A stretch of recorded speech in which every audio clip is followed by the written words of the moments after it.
Hey guys, it's Jessica. I have a review for you. I continue to read on with the Vampire Diaries series, and my first review was about the first of the two books, which you will find in a bind-up. But this review will just be on the third book, or the first book in the second bind-up, called The Fury. The second book, as you can see here, which I'll be reading next, is The Dark Reunion. But this is a picture, if you know anything about Vampire Diaries, the picture on here is supposedly Elena. Elena is the main character, who is obviously knows two vampires, and I'm not going to give away too much more, because a lot of the things that I can tell you, especially in this one, really could spoil the plot for you. But let's just say that Elena is the popular girl at school. Everybody knows her. She's the blonde-haired, green-eyed girl. Let's see, she has two main best friends, Bonnie and Meredith. She was dating a boy named Matt, but on the first day of school, the new boy, Stefan, he kind of swept her off her feet, and she dumped Matt and started pursuing him after that point. And that's kind of the whole point of the books. This book is like 200 million times better than the first bind-up, which says so much because I loved the first bind-up. This book, The Fury, has to be one of the most well-written young adult books I've ever read. Now, this book was written in 1991 still.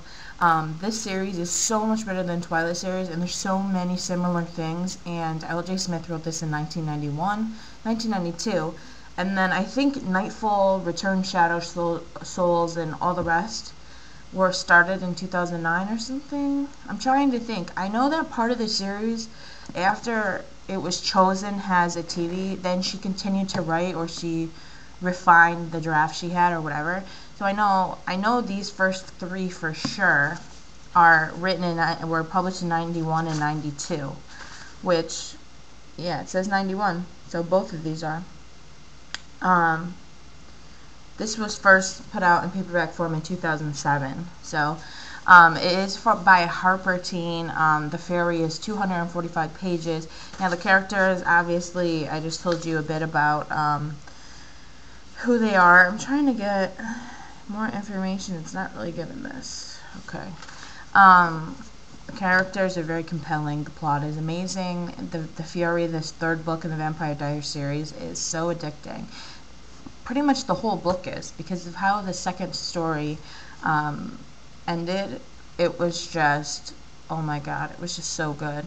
You wanted to know every little thing that was going to happen, and the ending of this book was shocking. I never saw it coming, and I'm usually pretty good at piecing together what's going to happen, and it just floored me. I had no idea. She really had tons of twists and turns, and it was just so good. So this book gets like a 10 out of 5. So obviously a 5 out of 5 book. But this is so much better than any of the 5 out of 5 books that I've given 5s to lately. So if you haven't already, pick up the Vampire Diaries bind-ups. At least get the first and the second. They both look like this. They both contain 2 books, so you're going to have 4 books for like $20. And I know a lot of times, and if I'm telling you to go and buy the book, that says so much, because everyone knows I'm a swapper, or I buy on half.com. But these books are so good that even if you go to the library, I know my library had these, but definitely pick these up. They're so good. If they're in your to-be-read list, definitely read them in October, because it's perfect for like that spooky Halloween kind of feel. I kind of got ahead on it, but definitely check it out. It's amazing. I can't say it enough. So I will be beginning. I have my little post-it flag in there. This is the first book. This is the second book. The second book is a little bit longer. It's called The Dark Reunion. Oh my god. So after that, that's all I have. So I still need to get my hands on Nightfall, The Return, Shadow Souls. There's like 2 other Return books of the series that, I don't know if after Shadow Souls there's one out, but I think they're still yet to be out. So I don't know. I'm undecided if I'm going to start watching the series or not. because I still feel like it might spoil some of the next books, because I think it's the second season, right? I don't know, maybe they're probably still in like maybe the second, third book, fourth book. I don't think they're going to progress that fast, because then the show would be over, right? So I'll have to see where the plot is right now with Vampire Diaries. I'm kind of scared. I hope I don't spoil it for myself. But, oh, I'll be mad. You know I'll do a video. But anyways, check out The Fury by L.J. Smith. And happy reading as always. Bye.